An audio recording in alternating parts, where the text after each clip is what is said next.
আমি তোমাদের সঙ্গে মাঝে মধ্যেই কথা বলি না, বলা হয়। আসলে আমি 7 বছর বা 17 সাল থেকে এ পর্যন্ত কেন হয়নি তার ব্যাখ্যাটা দিয়ে নেই। কারণ এই সময়টাতে যে প্রধান শিক্ষক ছিলেন সেই প্রধান শিক্ষকের ব্যর্থতার কারণে মূলত এখানে কোনো বার্ষিক ক্রীড়া প্রতিযোগিতা অনুষ্ঠিত হয়নি।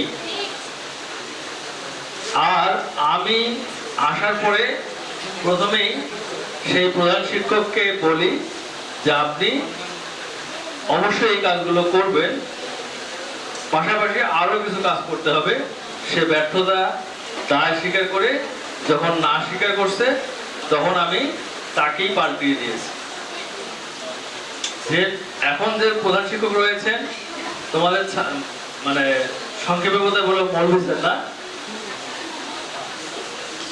জনাব আব্দুল মালিক, ইনি দায়িত্ব নেওয়ার পরেই আমি বলি যে সহশিক্ষা একটি শিক্ষার জন্য, শিক্ষাকে স্ট্রং করার জন্য, শিক্ষাটাকে একজন স্টুডেন্ট বা শিক্ষার্থীর মনে প্রাণে গেঁথে নেওয়ার জন্য সহশিক্ষার ব্যবস্থা রাখা হয়েছে।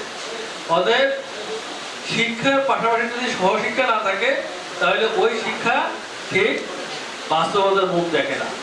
সেই জন্য বলছি আমি দেখতে চাই এই বছরই তারা যেন সহশিক্ষার কার্যক্রমে অংশগ্রহণ করতে পারে, অর্থাৎ তোমাদের বার্ষিক ক্রীড়া প্রতিযোগিতাটা যেন সঠিক সময়ে হয়। কিন্তু আমাদের দেশের কালচার অনুযায়ী তোমরা জানো যে শীতকালীন সময়ে বার্ষিক ক্রীড়াটা হয়ে থাকে, আর পুরস্কার বিতরণীটা আসলে একটু দেরি হয়ে যাওয়ার কারণে আমরা বিভিন্ন রকম ব্যস্ততা, মানে আমাদের এখনো মাথার উপর থেকে সেই ভূত সরে নাই। তোমরা বিশ্বাস করবে কি না, মানে আমি গতকালও এক জায়গায় একটা আবেদন দিয়ে আসলাম, এর আগে তো বিভিন্ন জায়গায় আবেদন দিয়েছি সেই মহান প্রধান শিক্ষকের নামে, অর্থাৎ মহান প্রধান শিক্ষকের নামে বললে বলবে তার বিরুদ্ধে যে অপকর্মগুলো করেছেন সেই অপকর্মগুলোর ব্যবস্থা নেওয়ার জন্য এই কাজগুলো আমাকে প্রতিদিনই প্রায় কিছু না কিছু সময় ব্যয় করতে হচ্ছে। আমি তোমাদেরকে কথা দিচ্ছি, তোমাদের যে বার্ষিক ক্রীড়া প্রতিযোগিতা এইটা আজকে শুধু না, মানে এই বছর শুধু না, এটা অব্যাহত থাকবে। আচ্ছা, এটা গেল তোমাদের সহশিক্ষা কার্যক্রম। এবার আসি মূল কথায়, শিক্ষা কার্যক্রম। অলরেডি তোমাদের প্রধান শিক্ষক জনাব আব্দুল মালিক মিয়াকে আমি বলেছি তোমাদের ক্লাসরুমগুলোতে যে সমস্যাগুলো রয়েছে এই সমস্যাগুলো সমাধান করবে দ্রুত, ছোট ছোট যে সমস্যা সেগুলো দ্রুত সমাধান করার জন্য।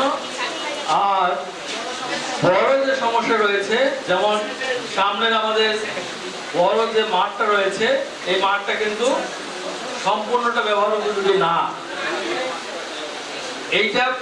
এইটাকে মাটি ভরাট করার মতো পর্যাপ্ত অর্থ আমাদের কাছে নাই। এই জন্য যে সংস্থার কাছে অর্থ পাওয়া যাবে অলরেডি তাদের কাছে আমরা আবেদন করে দিয়েছি। ইনশাআল্লাহ এই মাঠ ভরাট হয়ে গেলে তোমরা কমপক্ষে সকালের যে অ্যাসেম্বলি অথবা কোনো অনুষ্ঠান যদি হয় সেই অনুষ্ঠান, অথবা গার্ডিয়ান সমাবেশ হলে সেই গার্ডিয়ান সমাবেশ, কিংবা মানে প্রাক্তন শিক্ষার্থীরা যদি মনে করে যে আমরা একদিন মানে সবাই মিলে, সব বন্ধুরা মিলে আমরা একদিন গেট টুগেদার করবো, সেটাও সম্ভব। এর পাশাপাশি এই প্রতিষ্ঠানের যে প্রধান সমস্যা ছিল, আমি এসেই শুনেছিলাম যে শিক্ষার্থীরা পানি খেতে পারে না, বিশুদ্ধ পানির কোনো ব্যবস্থাই নাই। আমি বলি যে এটা শিক্ষা প্রতিষ্ঠানে এটা হতেই পারে না, কারণ একটা শিক্ষার্থী সকালবেলা আসবে, বিকালবেলা কখন যাবে তার ঠিক নেই, সে বিশুদ্ধ পানি পাবে না। এবং আরো শুনলাম যে স্যানিটেশন ব্যবস্থা নাকি একেবারেই বিকল। সঙ্গে সঙ্গে আমি পদক্ষেপ নিলাম, সম্ভবত তোমরা এই দুটো ব্যবস্থা থেকে পরিত্রাণ পেয়েছো। আমি একটু জিজ্ঞেস করতে চাই, পেয়েছো? এই দুইটা ব্যবস্থা থেকে তোমরা কি পরিত্রাণ পেয়েছো না পাও নাই? পানি খেতে পারো?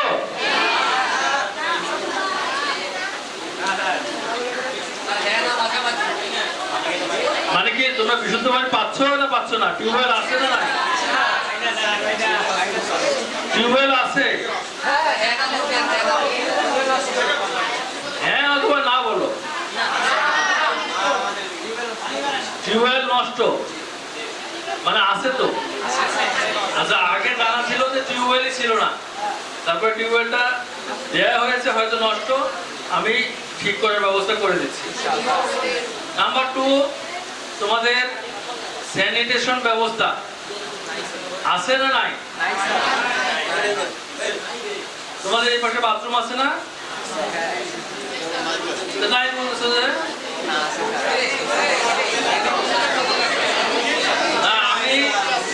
আমি স্যানিটেশন বলতে তোমাদেরকে বোঝাচ্ছি যে পায়খানা, পেশাব ইত্যাদি করার মতো কোনো জায়গা আছে কি নাই? মেয়েদের জন্য আলাদা আছে, ছেলেদের জন্য আলাদা আছে, এরকম আছে? আচ্ছা, আমি এটাই জানতে চাচ্ছি। আগে টিনের ফুটা দিয়ে পানি পড়তো, এখন কি পড়ে? তাহলে তো কিছু উন্নতি হয়েছে। এখন তোমাদের কিছু ফলস সিলিং আমি দেখেছি ক্লাসের মধ্যে, ফলস সিলিং গুলো মানে আছে কিন্তু খুলে খুলে গেছে। এটা আসলে কিছু করার নাই, উপর থেকে যে টানাটা দেয়া আছে এই টানাগুলো সম্ভবত নষ্ট হয়ে যাওয়ার কারণে ফলস সিলিং এর এই যে তোমার অ্যালুমিনিয়ামের যে পাতগুলো এগুলো ঢিলে হয়ে নিচে হয়ে পড়ে গেছে, যে কারণে ওই জায়গাটা গ্যাপ তৈরি হয়েছে। আর এই মেলামাইনের জিনিসগুলো আছে কিন্তু সেগুলো ঢাকনা খুলে দেওয়ার মতো হয়েছে, এই কারণে জায়গাটা দেখতে বিশ্রী লাগে। আমি বলেছি দ্রুত মিস্ত্রি দিয়ে এটা ঠিক করতে। আগে যেটা হতো, স্পষ্ট বলতে চাই, তোমাদের জানা থাকা দরকার, আগে যেটা হতো তোমাদের কাছ থেকে যে পয়সা এই প্রতিষ্ঠান পেত সেটা একজন ব্যক্তি ভোগ করত, সেটা হলো প্রধান শিক্ষক মহাশয়। আর এখন যে তোমাদের কাছ থেকে পয়সা উত্তোলন হয় এইটা শুধু যে শিক্ষকরা ভোগ করে আমি সেটাতে বিশ্বাসী না। তার একটা অংশ প্রতিষ্ঠানের উন্নয়নে ব্যয় হয়, একটা অংশ তোমাদের উন্নয়নে, ছাত্রদের উন্নয়নে ব্যয় হয়, কল্যাণে ব্যয় হয়, আর একটা অংশ শিক্ষকরা সবাই মিলে খায়। কি আমি কি ন্যায় বললাম না অন্যায় বললাম? তাহলে একটা শিক্ষা প্রতিষ্ঠানের ব্যবস্থাপনায় যদি আমরা এই কাজ সুচারুরূপে না করতে পারি তাহলে আমাদের ব্যবস্থাপনা কমিটির দরকার আছে? আমাদের থাকা তো দরকার নেই। তো আমরা এটা ইনশাআল্লাহ নিশ্চিত করতে পেরেছি, এবং তোমাদের সামনের যে কোনো ফিস তোমরা দিবা, তোমরা ব্যাংকের মাধ্যমে দিবা। কারণ যখনই একটি টাকা ব্যাংকে ঢুকবে সেই টাকাটি তখন অডিটেবল হবে, অর্থাৎ আমি চাইলেই দেখতে পাবো যে ওখানে কত টাকা ছিল, সেখান থেকে কত টাকা উত্তোলিত হলো, এই উত্তোলিত টাকা কোথায় ব্যয় হলো। এইটা শুধু আমি না, যে কোনো অথরিটি, যে কোনো ব্যক্তি, যে কোনো মানে পার্সোনাল যারা এই সংশ্লিষ্ট চাইলেই সেটা অডিট করতে পারে। স্বচ্ছতা, জবাবদিহিতা নিশ্চিত হবে। তোমার বাবা মাও যদি জিজ্ঞেস করে যে আমি তো মানে আমার শিক্ষার্থী বা আমার মেয়ের বেতন দেয় বা ছেলের বেতন দেয়, সেটা কিসের পিছনে ব্যয় হবে, তাকেও ফর্দ দিয়ে দেখানো যাবে। দেখেন অমুক তারিখে অমুক দিন এত টাকা উঠিয়েছি, ওখানে লেখা ছিল পারপাস এইটা, যে বাথরুম ঠিক করা অথবা টিউবওয়েল, যেমন এখন বলতে টিউবওয়েল ঠিক করার জন্য টাকা লাগবে না, ব্যাংক থেকে উঠানো হলো, তোমার টিউবওয়েলটা ঠিক হলো কিনা এটা তোলা নেই। তবে তোমাদেরও কিছু দায়িত্ব আছে, তা হলো এই শিক্ষার গুণগত মান ধরে রাখার জন্য আমি তোমাদেরকে অনুরোধ করব, তোমরা যেন এই প্রতিষ্ঠানকে নিজের মনে করে ইচ্ছাকৃতভাবে এই প্রতিষ্ঠানের কোনো সম্পদ বিনষ্টের থেকে হাত না বাড়াও। তোমাদের এখানে আমি কিন্তু তোমাদের হেড স্যারকে বলে দেখো, আমি এখানে পিউরিফায়ার মানে তোমাদের বিভিন্ন জায়গায় দেখো না টাঙানো থাকে ওয়াটার পিউরিফায়ার, মানে পানি সুপেয় পানির মানে হ্যাঁ বিশুদ্ধ করে তোমার যেটা আর কি বলে ইলেকট্রনিক মানে ইলেকট্রিসিটি দিয়ে চলে, এর দুইটা কিনে দিতে চেয়েছিলাম। আমাকে বললো স্যার এটা থাকবে না, চুরি হয়ে যাবে। তো যে জিনিস চুরি হবে সেই জিনিসটা লাগিয়ে লাভ আছে বলো? এর আগে কিন্তু চুরিতে হয়নি এমন কিছু না, এমন কোনো কথা না। এই প্রতিষ্ঠান থেকে অনেক কিছুই চুরি হয়ে গেছে, আমরা কিন্তু সেগুলোকে উদ্ধার করতে পারিনি। এই জন্য আমাদেরকে সতর্ক থাকতে হবে, পাশাপাশি তোমাদেরকেও সতর্ক থাকতে হবে। এবং আমাদের ভাইস প্রিন্সিপাল মহোদয় যে কথাটি বললেন অত্যন্ত গুরুত্বপূর্ণ কথা, দিনে 4টি ঘন্টা পড়ার জন্য। কারণ এই প্রতিষ্ঠানের স্টুডেন্টই এই গত বিসিএসসি কোয়ালিফাই করেছে, তার জন্য কি আমরা গর্বিত না? একটা হাততালি হবে না তার জন্য? এখন আমি জিজ্ঞেস করতে চাই, তোমরা কি চাও না তার মতো বা তার চেয়েও ভালো হবে বাংলাদেশে প্রতিষ্ঠিত হতে? ডাক্তার, ইঞ্জিনিয়ার, হোয়াটএভার হইতে চাও না? যদি স্বপ্ন হয় বড় তাইলে তুমি হবেও বড়, আর যদি তোমার স্বপ্ন থাকে একটু তাহলে তোমার আকাঙ্ক্ষাও ছোট, তুমি লোকটাও ছোটই থাকে। ওই জন্য স্বপ্ন দেখবে অনেক বড়। অবশ্যই বিসিএস ক্যাডার অফিসার হবা, অবশ্যই ডাক্তার হবা, অবশ্যই ইঞ্জিনিয়ার হবা। এর নিচে যেন না আসো, তাহলে তোমাকে শ্রমটা কেমন দেওয়া লাগবে? অনেক বেশি। তাহলে এই অনেক বেশি কিন্তু তোমার সেই দিনই সফলতা পাবে যেদিন তুমি আসলে ওই যে স্বপ্ন নিয়ে তুমি পড়াশোনাটা করছো সেই স্বপ্নটা তোমার হাতে এসে ধরা দেবে। তাহলে এই তোমাদের পরিশ্রম আর আমরা শিক্ষা মানে এই শিক্ষা আয়তনে ক্লাস ঠিক মতো হয় কিনা এই জন্য আমি প্রধান শিক্ষক মহোদয়কে বলবো যে আপনি একটা মনিটরিং টিম করেন, যারা প্রতিদিনের মানে ক্লাস রুটিন অনুযায়ী ক্লাস হচ্ছে কিনা এইটা আপনাকে রিপোর্ট করবে। আপনি একটা সামারি আকারে আমাকে দেখাবেন। আমার পক্ষে তো প্রতিদিন এখানে তোমাদের এখানে মনিটরিং করা সম্ভব না, সম্ভব, কারণ আমি একটা প্রতিষ্ঠান আলাদা চালাই, এটা এর চেয়ে বড় প্রতিষ্ঠান। তো সেই প্রতিষ্ঠান থেকে তোমাদের এই প্রতিষ্ঠানকে আমার মনিটরিং করা সম্ভব?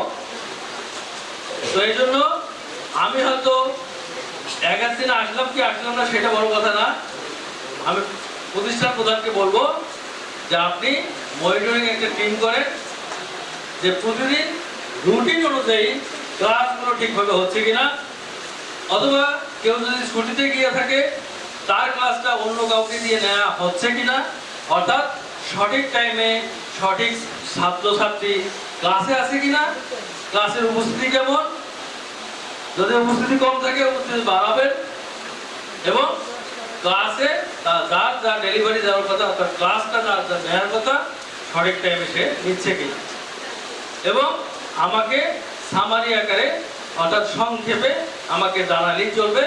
আর আপনি সন্তুষ্ট থাকলেই আনা, আর কিছু লাগে না তো। আমরা যখন আমাদের যে ম্যানেজিং কমিটির সভা হবে আমরা কিন্তু আপনাকে প্রশ্ন করতে একমাত্র এক বিন্দু দ্বিধাবোধ করব না। যখন তখন যদি কোনো শিক্ষকের বিরুদ্ধে কোনো এই অনিয়ম বলতে এই ক্লাস না নেওয়া অথবা ক্লাস না নিয়ে ক্লাসের পরে প্রাইভেট পড়ানো, হ্যাঁ সে প্রাইভেট পড়াইতে পারে, প্রাইভেট পড়া তো দোষের না, বা কোচিং করানো তো দোষের না, কোচিং করাতে পারে কিন্তু ক্লাস বাদ দিয়ে নয়। আমি স্পষ্টভাবে বলতে চাই, সে ক্লাস করাবে, ক্লাসের পাশাপাশি যদি সে কোচিং করায় যাই করায় সেটা স্কুল আওয়ারের পরে, এবং সেটা আমরা জানবো। সে যে কোচিং করাবে সে আমাদেরকে আগে জানাবে যে আমি কোচিং করাতে ইচ্ছুক। আচ্ছা, এটা গেল এখানকার কথা। আর আমাদের যে ভবনটি হচ্ছে তোমরা দেখতে পাচ্ছ যে 2016 না 18 সাল থেকে এটা হচ্ছে, মানে এত কচ্ছপ গতিতে হচ্ছে যে আসলে কল্পনাই করা যায় না। আমি 1 বছর আগে এটা দেখছি মাটির সাথে মেশানো। তো যাই হোক 1 বছরের মধ্যে ছাদটা হয়ে গেছে, কি আলহামদুলিল্লাহ বলবো না? 18 থেকে আমি গত বছর এসে থেকে মাটি পর্যন্ত হয়েছে, আর 1 বছরে ছাদ পর্যন্ত হয়েছে। তো আমরা কি আশা করতে পারি যে মাস 6 মধ্যে দেয়ালগুলো হইতে পারে? কারণটা বলি, ব্যাখ্যাটা হলো এই যে কন্ট্রাক্টর এ ছিল ফ্যাসিস্ট কন্ট্রাক্টর। সে 6টা কাজ পেয়েছিল রংপুরে। 6টা কাজের মধ্যে 4টা কাজ পেয়েছিল, ভূগোল 4টা কাজ পেয়েছিল। 4টার মধ্যে 4টাই এইরকম অবস্থায় রেখে গেছিল। তোমরা খোঁজ নিয়ে দেখতে পাবে বিয়াম স্কুলের একই অবস্থা। বিয়াম ওখানে একটা বিল্ডিং এর সেম ঘটনা ঘটা গেছে। এখানে একটা, ওখানে একটা, এরকম আরো 2টা আছে।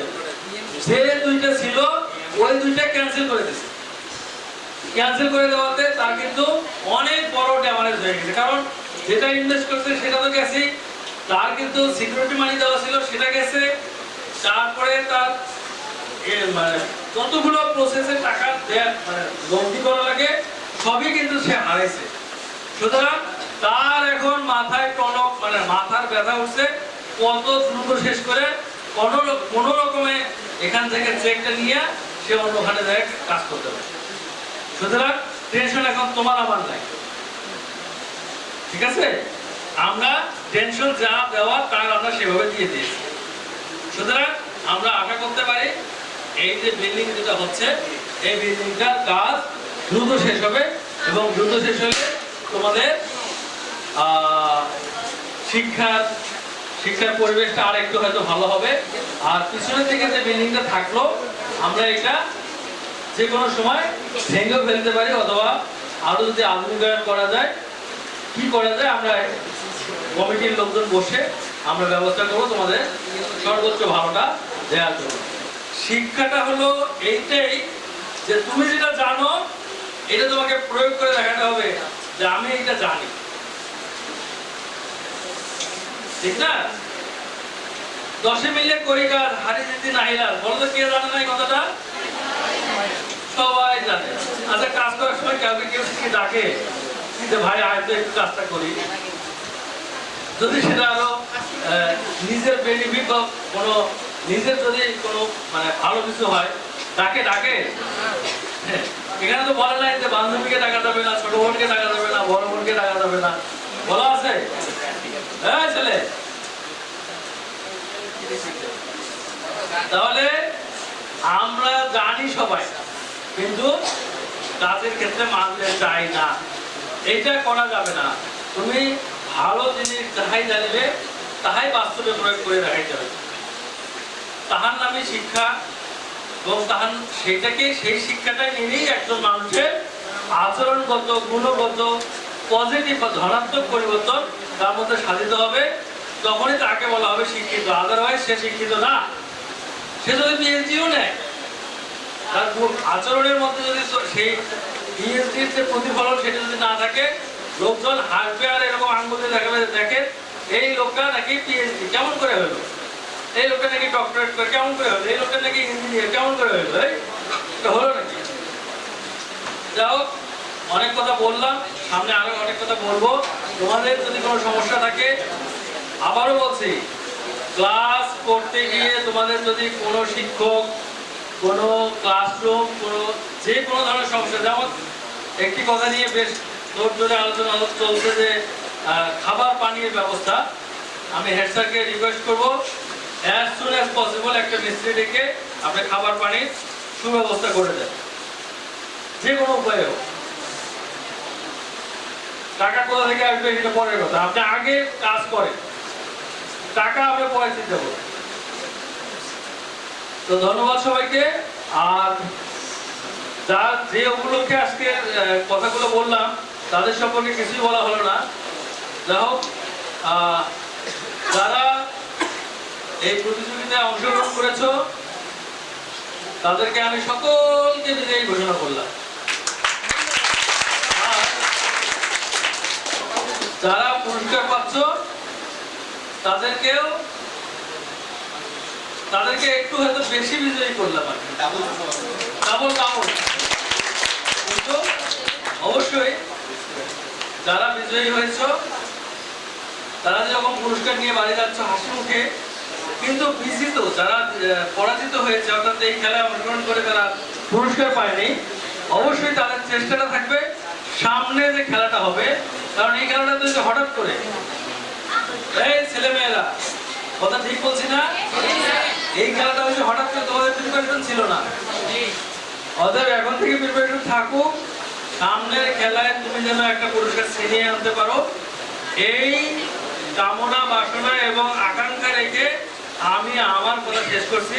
সবাইকে ধন্যবাদ এবং আমাকে আমন্ত্রিত অতিথি করে নিয়ে আসার জন্য এই কর্তৃপক্ষের পক্ষে যারা কাজ করেছে সকলকে আবারও ধন্যবাদ জানিয়ে আমি শেষ করছি। আসসালামু আলাইকুম।